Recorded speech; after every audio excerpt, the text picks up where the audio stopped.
সপ্তম শ্রেণীর প্রিয় শিক্ষার্থীবৃন্দ, এমআর একাডেমি স্কুলের গণিত ক্লাসে স্বাগত। আজকে আমি তোমাদের গণিত বইয়ের যে 7.3 আছে কি লেখচিত্র বিষয়ক অঙ্কগুলো, তো প্রথম পর্বে কিন্তু আমি বেসিক বিষয় এবং উদাহরণ 1 খুব সুন্দরভাবে ব্যাখ্যা দিয়েছি। আজকে কিন্তু এ পর্বে মানে দ্বিতীয় পর্বে আমরা তোমাদের যে বোর্ড বই আছে, বোর্ড বইয়ের 116 পৃষ্ঠায় 3 নম্বর যে জটিল একটা উদাহরণ অঙ্ক আছে, সেই উদাহরণ অঙ্কটা কিন্তু আমি জটিল অঙ্কটাকে একবারে পানির মতো করে সহজ করে বুঝিয়ে দেবো। তো প্রিয় শিক্ষার্থীরা, যদি আমার চ্যানেলে কেউ নতুন হয়ে থাকো তাহলে চ্যানেলটি সাবস্ক্রাইব করবে এবং পাশে থাকা বেল আইকনটি বাজিয়ে দেবে। তো দেখো এখানে কি বলেছে, লেখচিত্রের সাহায্যে সমাধান করো।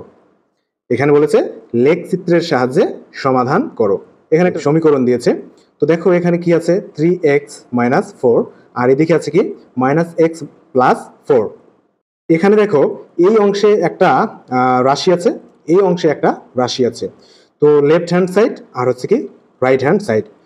যেহেতু এখানে লেফট হ্যান্ড সাইড এবং রাইট হ্যান্ড সাইড দুটোর আলাদা আলাদা রাশি আছে, তাই আমাদের এখানে কিন্তু দুটা হচ্ছে কি আলাদা আলাদা ছক অঙ্কন করতে হবে। এই যে এইটুকুর জন্য একটা ছক, এইটুকুর জন্য এই যে ছক 1, আর এইটুকু অংশের জন্য ছক 2। এখন দেখো প্রদত্ত সমীকরণ আমরা লিখব। প্রদত্ত সমীকরণ লেখার পরে এই যে অঙ্কটা আমরা উঠাবো সম্পূর্ণ। তো অঙ্কটা উঠিয়ে নিয়েছে। এরপরে কি করেছে, এই যে এখানে এক্স এর যে মান আছে সেটা যদি আমরা ধরে নেই যে কোনো মান, তো এখানে কিন্তু মানগুলো ধরে নিতে হবে তোমাদের। তো এক্স এর কয়েকটি মান নিয়ে এই যে প্রথম যে রাশিটুকু আছে এই অংশটুকু বামপক্ষ, এই বামপক্ষের যে অংশটুকু আছে সেই অংশটুকুর অনুরূপ মান বের করি এবং পাশের ছক এক তৈরি করি, অর্থাৎ এই ছকটা তৈরি করতে হবে। কি করে, এই যে এক্স আছে এখানে, এই অংশটুকুর যে এখানে এক্স আছে এই এক্স এর মান ধরে নিতে হবে এবং কি করতে হবে, এই অংশটুকুর মান কতটুকু কোনটা বের হয় সেটা কিন্তু আমাদের বের করতে হবে। তো দেখো আমরা খাতা কলমে একটু দেখি। তো এখানে খেয়াল করো, এখানে এক্স এর কয়েকটি মান নিতে বলেছে। তো এখানে নিয়েছে কিন্তু প্রথমে 0। তো 0 আর হচ্ছে কি দেখো এখানে 0 একটা মান যদি নেই তাহলে অঙ্কটা সহজে কিন্তু হয়ে যায়। তাই তোমরা চেষ্টা করবা সবসময় একটা মান 0 নেওয়ার। তো দেখো এখানে একটা মান 0 নিয়েছে। তো এই যে এই অংশটুকু এখানে যে এক্স আছে এই এক্স এর মান যদি 0 হয় তাহলে এই অংশটুকু সম্পূর্ণটার মান কি হবে। তো দেখো আমরা যদি এখানে সমাধান করি এটার 3x - 4, তো আমরা এখানে কি করব, এই এক্স এর মান কত ধরলাম, এখানে ওয়াই 0 ধরেছি তাই না। তো 0 যদি আমরা এখানে বসাই তাহলে 3 × 0, আর এখানে আছে -4। তো এখানে কি হবে, 3 এর সাথে যদি 0 গুণ করি তাহলে মানে 0 যার সাথেই গুণ হোক না কেন সবকিছু 0 করে দেয়, তাই হচ্ছে এখানে কত হবে 0। তো 0 - 4, তাহলে এখানে কি হবে, অবশ্যই -4। অর্থাৎ দেখো এই যে এই অংশটুকু সম্পূর্ণটুকুর মান কিন্তু -4 বের হলো এই যে।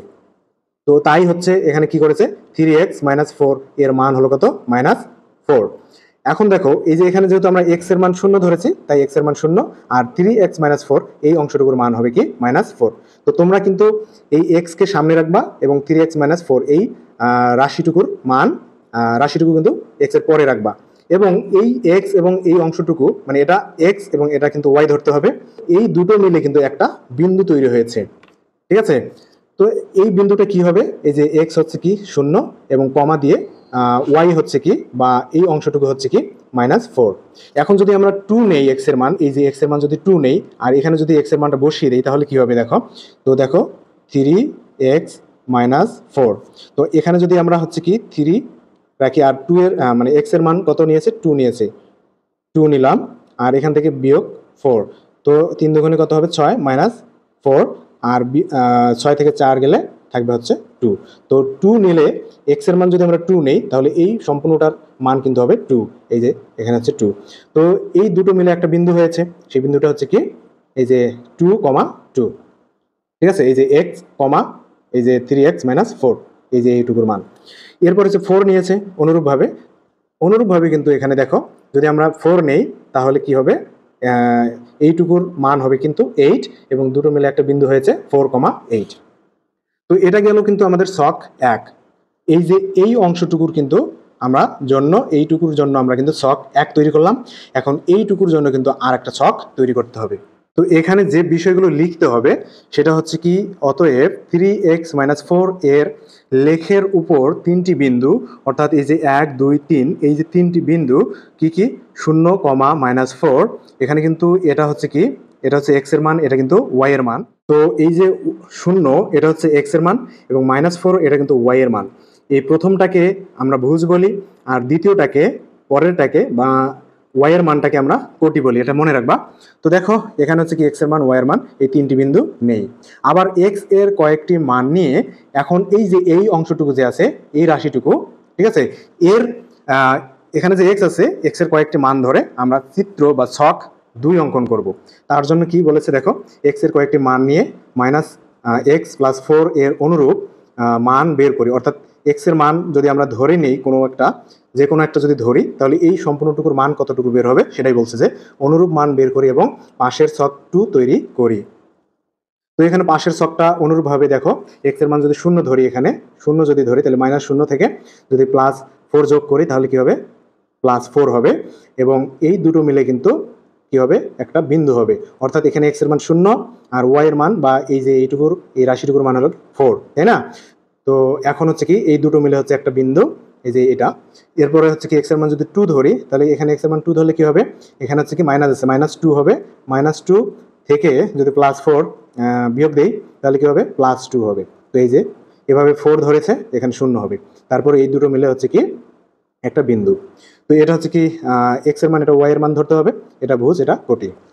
তো এইভাবে লিখে রেখেছে। তো প্রিয় শিক্ষার্থীরা দেখো, এখানে এই যে প্রথম অংশটুকুর যে তিনটি বিন্দু আমরা বের করলাম, 1 2 3, এবং দ্বিতীয় যে অংশটুকু আছে সেখানে যে আমরা তিনটি বিন্দু বের করলাম, মানে প্রথম ছক এবং দ্বিতীয় ছকে যে তিনটি 6টি বিন্দু বের করেছি, সেই বিন্দুগুলো আমরা এখন কি করব, সেই বিন্দুগুলো আমরা এখন এই লেখ কাগজে স্থাপন করব।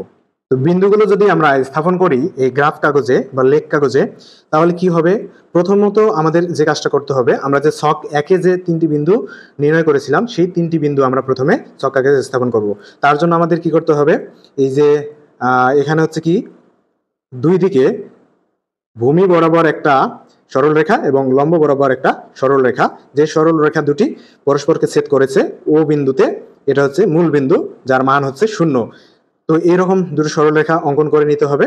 আমরা কিন্তু এখানে কলম দিয়ে করে নিয়েছি, পরীক্ষার খাতায় তোমরা অবশ্যই পেন্সিল দিয়ে করবে। তো দেখো এই সাইডের নাম, এইখানে হচ্ছে কি x, আর এইদিকে হলো x প্রাইম, এখানে হলো y, আর নিচে হচ্ছে কি y প্রাইম। তো এখানে আমাদের কি করতে হবে, এখন এই যে আমরা হচ্ছে কি এই অংশটুকু যে আছে, এই অংশটুকুর সমাধান করে আমরা যে মানে x এর মান ধরে আমরা যে 1 2 3 তিনটি বিন্দু আমরা নির্ণয় করলাম, বা ছক 1-এ যে আমরা তিনটি বিন্দু নির্ণয় করলাম, সেই তিনটি বিন্দু প্রথমে আমরা এই গ্রাফ কাগজে আমরা কি করব, অঙ্কন করব বা স্থাপন করব।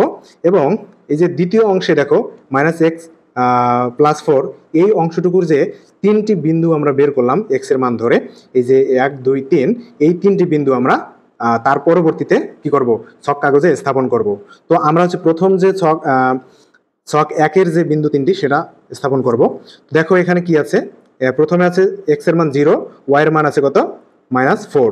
তাহলে দেখো আমরা কিন্তু এখানে লিখে রেখেছি, অর্থাৎ আমরা যে এই প্রথম ভাগ, এটা হচ্ছে প্রথম ভাগ, এই প্রথম ভাগে বসবে x এর মানও পজিটিভ হবে, y এর মানও পজিটিভ হবে। এবং এই যে দ্বিতীয় ভাগ, এটা হচ্ছে কি দ্বিতীয় ভাগ, এই দ্বিতীয় ভাগেও কিন্তু কি করবে, x এর মান হবে এখানে মাইনাস, y এর মান হবে এখানে পজিটিভ। এটা হচ্ছে তৃতীয় ভাগ, এই অংশটুকু তৃতীয় ভাগ, এই তৃতীয় ভাগে x এর মান হবে মাইনাস, y এর মানও হবে মাইনাস। এইটা হচ্ছে কি চতুর্থ ভাগ, এই চতুর্থ ভাগে x এর মান হবে প্লাস, y এর মান হবে মাইনাস। তো এটা প্রথম ভাগ, এটা দ্বিতীয় ভাগ, এটা তৃতীয় ভাগ, এটা চতুর্থ ভাগ। তো প্রিয় শিক্ষার্থীরা, প্রথম পর্বে কিন্তু এ নিয়ে আমি বিস্তারিত ভিডিও দিয়েছি যে ভাগগুলো আমরা কিভাবে নির্ণয় করব। তো দেখো আমরা বিন্দুগুলো স্থাপন করি। তো এখানে আছে কি x এর মান হচ্ছে 0, তো 0 মানে এখানেই কিন্তু, ঠিক আছে, এর কোনো নড়চড় নাই, মানে মূল বিন্দুতে। আর y এর মান আছে -4, তো -4 কোন দিকে যেতে হবে, y এর মান এই যে দেখো এখানে হচ্ছে কি x এর মান প্লাস আর মাইনাস হচ্ছে y এর মান, তো কোন দিকে যেতে হবে, নিচের দিকে যেতে হবে। তাহলে কয় ঘর নিচে যাব, আমরা হচ্ছে 4 ঘর নিচে যাব। এই যে ক্ষুদ্রতম ঘরগুলো আছে, এই ক্ষুদ্রতম ঘরের এক বাহুকে 1 একক ধরে কিন্তু এটা করতেছি। অর্থাৎ দেখো এই যে ধরো যে এই যে ক্ষুদ্রতম বাহুটা মানে বর্গটা আছে, এই ক্ষুদ্রতম বর্গের এই যে এক বাহু আছে, এই বাহুকে 1 একক ধরে কিন্তু করা হচ্ছে। তো আমরা কয় ঘর যাব? 4 ঘর নিচে যাব। 1 2 3 4, অর্থাৎ বিন্দুটা হবে কিন্তু এইখানে। ঠিক আছে, তো আমরা হচ্ছে বিন্দুর যে মানগুলো সেটা কিন্তু লিখে নেব। এখানে লিখব 0 আর হচ্ছে কি -4। তো যেহেতু এই অংশের এটা, তাই আমরা এই ঘরে লিখলাম চতুর্থ ভাগে। এরপরে এই যে বিন্দুটা আছে এটা স্থাপন করব। এখানে আছে কি x এর মান 2 আছে, y এর মান আছে 2, মানে দুটোই কিন্তু পজিটিভ। তার মানে কোথায় যেতে হবে দেখো তো, এই যে দুটোই পজিটিভ পজিটিভ পজিটিভ, তার মানে এই ঘরে কিন্তু আমরা যাব। অর্থাৎ 2 মানে x এর মান 2, মানে এই দিকে যেতে হবে। দেখো এই দিকে কিন্তু x এর মান পজিটিভ, আর এই দিকে হচ্ছে y এর মান পজিটিভ। এইদিকে x এর মান নেগেটিভ, আর এই দিকে হচ্ছে কি গেলে y এর মান নেগেটিভ পাওয়া যাবে। তো যেহেতু দুটোই পজিটিভ, তাই আমরা এইদিকে যাব আর এইদিকে যাব। তো দেখো 2 ঘর 1 2, এখানে y এর মানও কিন্তু 2 1 2, এই যে এই বিন্দুতে কিন্তু আমরা আসলাম। তো এই বিন্দুটাকে আমরা চিহ্নিত করব কি দ্বারা? 2, 2। এরপরে এই যে 3 নম্বর যে বিন্দুটি আছে সেটা হচ্ছে কি দুটোই পজিটিভ, 4 আর 8, মানে x এর মান 4। তো হচ্ছে 4 মানে এই যে পজিটিভ যেহেতু তার মানে আমরা এই দিকে যাবো, এই যে এখানে যাবো। তো হচ্ছে কি 1 2 3 4 এই পর্যন্ত আসলাম। আর y এর মান কিন্তু আছে 8 ঘর উপরে যেতে হবে এখন, যেহেতু পজিটিভ y এর মান এই যে পজিটিভ, তাই হচ্ছে কি 8 ঘর আমরা উপরে যাবো। এই যে এখান থেকে 4 থেকে 1 2 3 4 5 6 7 8, অর্থাৎ এইখানে কিন্তু বিন্দুটা আসলো। তো এখানে আমরা লিখবো 4, 8। এখন আমরা এই যে দ্বিতীয় অংশের মানে দ্বিতীয় যে ছকটা আছে সেখানে 3টি বিন্দু পেয়েছিলাম, সেই 3টি বিন্দু আমরা স্থাপন করব।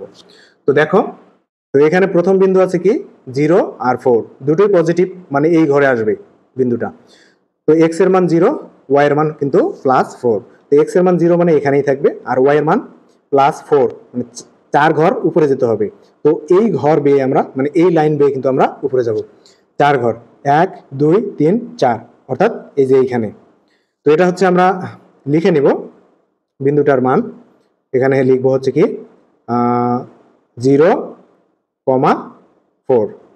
ঠিক আছে, এরপরে এখানে হচ্ছে 2 এবং 2 মানে হচ্ছে y এর মানও পজিটিভ 2, x এর মানও পজিটিভ 2, y এর মানও পজিটিভ 2। তার মানে কি, এই যে দেখো x এর মান পজিটিভ 2 1 2, মানে এদিকে যেতে হবে 1 2, y এর মানও পজিটিভ 2, তাহলে উপরে যেতে হবে 1 2, মানে এইটাই কিন্তু, অর্থাৎ এখানে আর একটা বিন্দু আসলো কি 2, 2।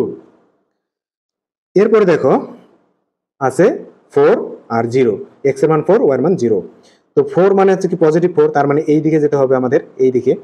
তো পজিটিভ 4 1 2 3 4 x এর মান, আর y এর মান 0 0, মানে এইটাই কিন্তু বিন্দুটা, কিন্তু এইটাই। এখানে দেখো y এর মান 0 না, তার মানে এই বিন্দু কিন্তু এইটাই, মানে এখান থেকে নড়চড় নাই। তাহলে কি হবে 4, 0। এখন কি করব দেখো, আমরা প্রথমে কিন্তু 1 2 3 এই 3টি বিন্দু কিন্তু আমরা পেয়েছিলাম। তো এই 3টি বিন্দু প্রথমে আমরা যোগ করব, এবং দ্বিতীয় পর্বে আমরা পেয়েছিলাম, মানে দ্বিতীয় ছক থেকে 1 2 3 এই 3টি বিন্দু পেয়েছি। এই 3টি বিন্দু পরবর্তীতে আমরা টেনে দেবো আর কি। তো দেখো প্রথম যে বিন্দু 3টি 1 2 3 এই 3টি আমরা প্রথমে যোগ করব। তো আমরা যদি এটা যোগ করি কি হবে, এই যে দেখো এরকম একটা সরল রেখা হবে। এরপরে দ্বিতীয় যে ছক আছে সেখানে কিন্তু আমরা 3টি বিন্দু পেয়েছি 1 2 3। তো এই 3টি এখন আমরা যোগ করব। এই 3টি যদি আমরা এখন যোগ করি কি হবে দেখো, আমরা হচ্ছে কি এখন যোগ করব, এই যে এই 3টি আমরা যোগ করে দিলাম। তো প্রিয় শিক্ষার্থীরা এখানে খেয়াল করো, দেখো আমরা প্রথম যে 3টি বিন্দু পেয়েছিলাম সেই বিন্দু 3টির যে যোগ করার পরে আমরা দেখলাম একটা সরল রেখা হলো, এবং পরবর্তীতে ছক 2-এ যে 3টি বিন্দু পেয়েছিলাম সেই 3টি বিন্দু যোগ করার পরে দেখা গেল আর একটা সরল রেখা পাওয়া গেল। এবং এই দুটো সরল রেখা যে বিন্দুতে ছেদ করেছে পরস্পর সেটা হচ্ছে কি এই যে এই বিন্দুটা, এই বিন্দুতে কিন্তু এই রেখা এবং এই রেখাটা ছেদ করেছে। অর্থাৎ এর মান কত দেখো তো, দুটো মানই কিন্তু একই, অর্থাৎ 2, 2 আর 2, 2। ঠিক আছে, এই যে মানটা এইটাই কিন্তু আমাদের এই সমাধান, মানে সমীকরণের সমাধান। দেখো তো বইয়ের চিত্রে এখানে তাকাও, এই যে এই বিন্দুতে কিন্তু ছেদ করেছে 2, 2। তো দেখো এখানে যা লেখার তো তাই লিখতেই হবে, এখানে তোমাদের এগুলো মূলত মুখস্থ করতে হবে। তো সমাধানটা হচ্ছে কি দেখো, তো এখন দেখো শেষের দিকে সমাধান হচ্ছে কি, লক্ষ্য করি সরলরেখা দুটি পরস্পর 2,2 বিন্দুতে, অর্থাৎ এই যে এই বিন্দুতে 2,2 বিন্দুতে ছেদ করেছে। ছেদ বিন্দুতে 3x-4, অর্থাৎ সমীকরণের যে বাম পক্ষ ছিল, এটা হচ্ছে বাম পক্ষ, এটা তো এটা এবং -x-+4 এর মান পরস্পর সমান। অর্থাৎ এই যে এই বিন্দুটা আছে, এখানে কিন্তু এই অংশটুকু এবং এই অংশটুকু দুটোর মানই কিন্তু সমান। অর্থাৎ তোমরা শুধু এইটাই মনে রাখবা, যেখানে ক্রস করবে, যেখানে একে অপরকে ক্রস করবে, সেই বিন্দুতে মান কিন্তু সমান হবে দুটোই। সুতরাং প্রদত্ত সমীকরণের সমাধান হলো 2,2 বিন্দুতে ভুজের মান, অর্থাৎ x = 2, অর্থাৎ ভুজ কিন্তু এখানে এই যে প্রথমটা হচ্ছে ভুজ, ঠিক আছে। তো প্রদত্ত সমীকরণের সমাধান হচ্ছে কি 2,2 বিন্দুতে ভুজের মান, এটা হচ্ছে কি ভুজের মান, আর অর্থাৎ x = 2। প্রিয় শিক্ষার্থীরা, আশা করছি এই উদাহরণ অঙ্কটা তোমরা খুব সহজভাবে বুঝতে পেরেছো। যদি ক্লাসটি ভালো লেগে থাকে তাহলে একটু লাইক করবে, কমেন্ট করবে এবং বন্ধুদের মধ্যে শেয়ার করে দেবে। চ্যানেলটি সাবস্ক্রাইব করে না থাকলে চ্যানেলটি সাবস্ক্রাইব করবে। সকলকে ধন্যবাদ।